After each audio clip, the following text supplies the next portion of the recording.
Hello and good afternoon. Thanks for having me. Great to be here. There is this question that's been bugging me for years now, and the question is it worth being a skeptic? Is it worth being a skeptic? Steve Jobs once famously said, people who know what they're talking about, they don't really need PowerPoint. Well, I respectfully disagree. Sorry, Radek. I agree. I hear that there are problems with this Flickr thing, so as a tube driver in London once said to his passengers, well, keep your fingers or say your prayers and hopefully we'll go. Apparently TEDx and TED is all about ideas worth spreading. And my idea, I think, is worth spreading, is that being a skeptic can save you money. Seriously, being a skeptic can save you money. And I would know. But let's start by saying what skepticism really is. One of the definitions says that it is a process of applying reason and critical thinking to establish validity. I know a little bit of a big word here, but it's very simple. You use your critical thinking and reasoning to decide what is true and what isn't. So ask yourself this. Are you skeptical about telepathy? Telepathy as this thing of sending and, more importantly, receiving somebody else's thoughts without any means of communication. Do you believe that, or are you skeptical about it? Likewise, do you believe, or are you skeptical about water dowsing? I'm sure you know what water dowsing is. There's those funny guys with those rods who keep walking and they claim that they can detect water underground. Apparently there are two methods. One is with this one funny rod, but there can be two as well. So if they point towards each other, apparently there's water under the ground. Do you believe, or are you skeptical about creationism? This idea that Earth was created 4, 6, or maybe 10,000 years ago, depends on the brand of creationism, and God put all those fossils there just to mess with our heads. Well, if you believe all those, you might as well want to prove them. And if you do prove them, you will receive something that is called a Sisyphus Award, and it is no small feat. A Sisyphus Award is €1 million and $1 million. You are going to be rich. My bet is that you are not, because hundreds, if not thousands, of people tried and they've never been successful. All right then, so if you cannot earn a lot of money this way, perhaps you can save money by being skeptical. How do you do that? Well, it's very simple. To start with, you do not use homeopathy.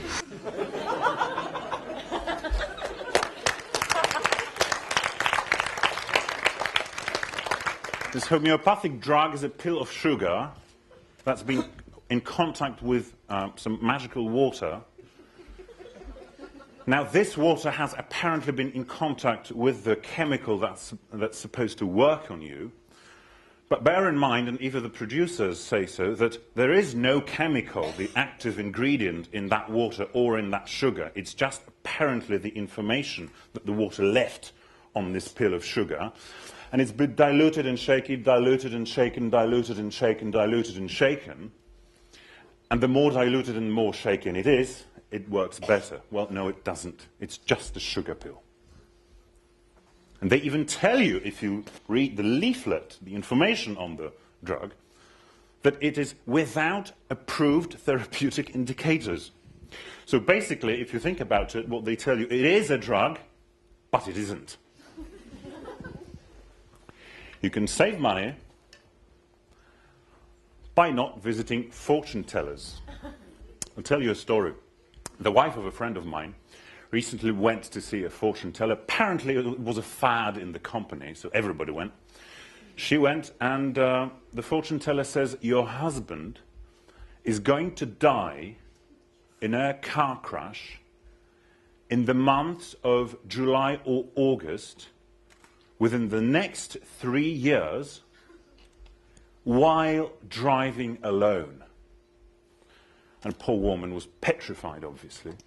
And she went, oh my God, my husband is going to die. But the fortune teller was a really nice woman, apparently, and she said, this can be avoided. Now, this can be avoided if your husband doesn't drive at all in the months of July or August in the next 3 years, or if your husband is someone in the, with someone in the car. And the poor woman was immediately relieved, and she came home and she said to her husband, look, you are going to die, but if you don't drive, or if you hire someone to be in the car with you, then you're not going to die. So you need to hire someone, or please don't drive by yourself. Again, if you think about it, the woman said, your husband is going to die, but your husband isn't going to die. I can make this prediction. Look. After today's TEDx, you will all get up, go home, and be in bed by midnight. But this can be prevented by you staying for the after party, having a nice drink, staying on after midnight, and coming back home at 1 a.m. My prediction is that you will come home by midnight, or you will not.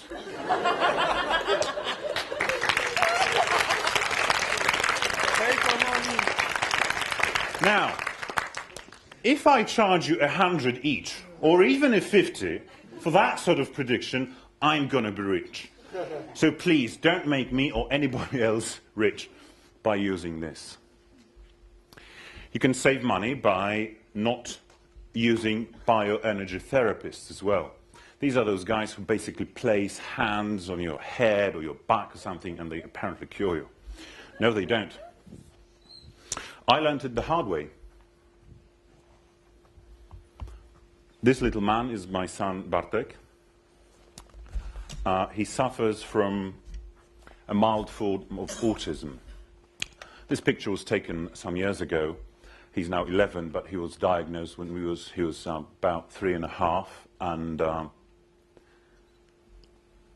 it was really hard, especially that back then he was severely autistic, and my wife Alexandra here and I, we never hoped that he will develop in any way. He looked like a lost cause, like a hopeless child.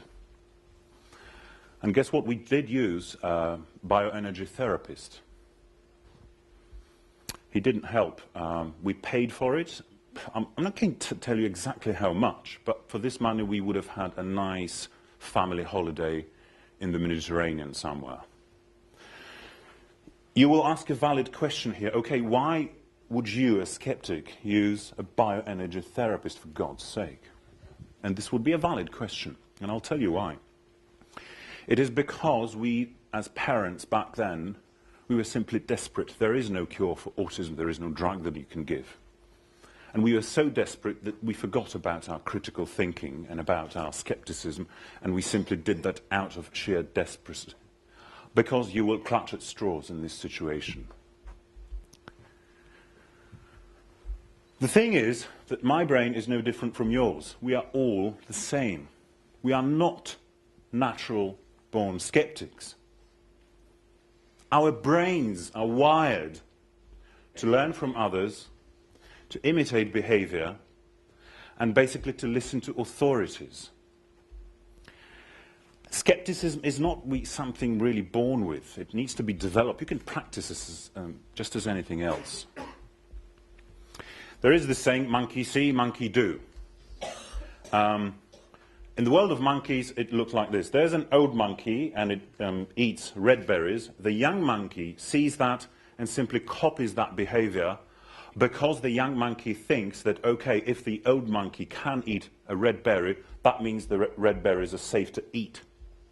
On the other hand, if the old monkey doesn't touch green berries, the young monkey will not touch green berries either, because to that young monkey the signal is, okay, green berries, not safe to eat. That's why we say monkey see, monkey do. And it doesn't pertain only to the world of monkeys or apes. That's how humans behave and learn as well, or rats. In other words, we're just funky apes, and all those types of behavior apply here. Some time ago, many, if not most people, thought that the Earth was flat, right? Why? A great example is given by a guy called Michael Shermer. He's a psychologist and the head of the American Society of Skeptics. And he wrote this book, Why People Believe Weird Things. And in this book, he gives this example. Why people used to believe that the Earth was flat. Well, first of all, our parents told us so. Then, our teachers told us so. Then our ministers told us so. And to top it all, our textbooks said that too. It is very hard to doubt that if you've got these many sources of information and they say all the same. Now, we know, luckily, that the Earth is round. But how do we know that? Well, first of all, if you look at the moon, the shade or the shadow on the moon is round. We now know that it is the shadow of the Earth. If you look at a ship that's sailing away, the last thing you see is its mast. Well, because the Earth is curved, and that is why the mast is the last thing you see. If you look at the horizon itself, it is also curved. And finally, these days, we've got pictures in space to prove all that. But even to start thinking that the Earth may not be flat, but it might be round, requires some skepticism about all those things that you've been told.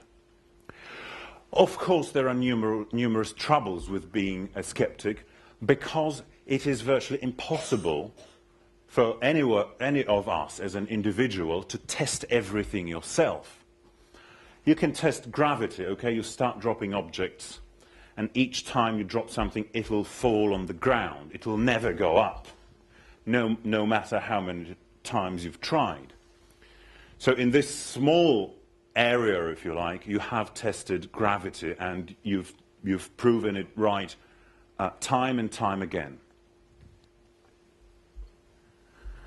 Fortunately, we've got science to do all those things. Because if you wanted to test theory of relativity by Einstein, would you even know how to start? Science does it for us. And science works. Why? Because, first of all, it is based on observation. Then if you've got enough observations made, then you go on to form a hypothesis. Okay, maybe the Earth attracts everything. But it's a maybe. How do you verify that? Well, you design a set of experiments. And those experiments, if there are enough of them, will tell you whether your hypothesis was true or not. And finally, if you're satisfied with the outcomes of your experiments, then you form scientific theories. But bear in mind that a scientific theory it's not what people think, well, it's just a theory. A scientific theory is 99.999999% sure.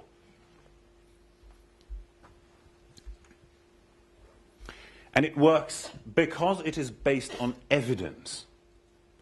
So gravity has been tested time and time again, and it works.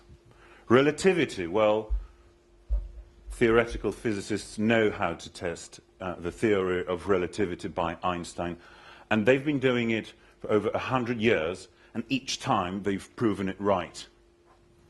They've even proved evolution. Well, yes, it's got some gaps in it, and it's probably harder to prove than the previous two, but it's still solid.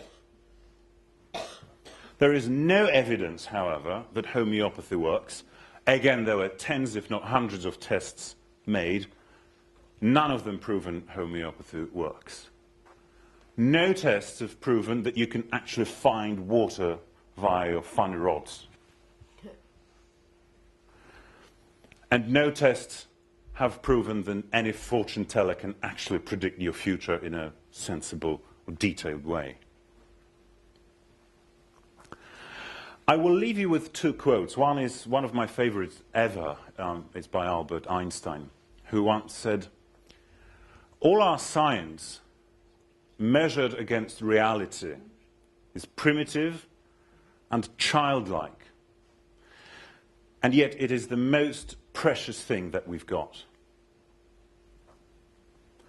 The other one is by another American skeptic and an astronomer called Carl Sagan. And he said, if you approach the world and you want to test the world and see how it works and see what is true or not, you should keep an open mind. But not so open that your brain falls out.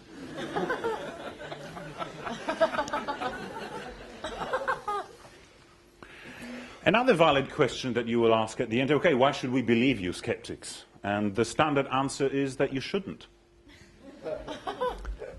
Why? Because believing is not knowing, as Dr. House would put it. Shouldn't really believe that. Okay then, what should you do? Well, that's what the whole TEDx has been all about, hasn't it? What you should do, I think, I'll avoid the word believe. What you should do, I think, is simply go, do things, test the world, and find out for yourselves. Thank you.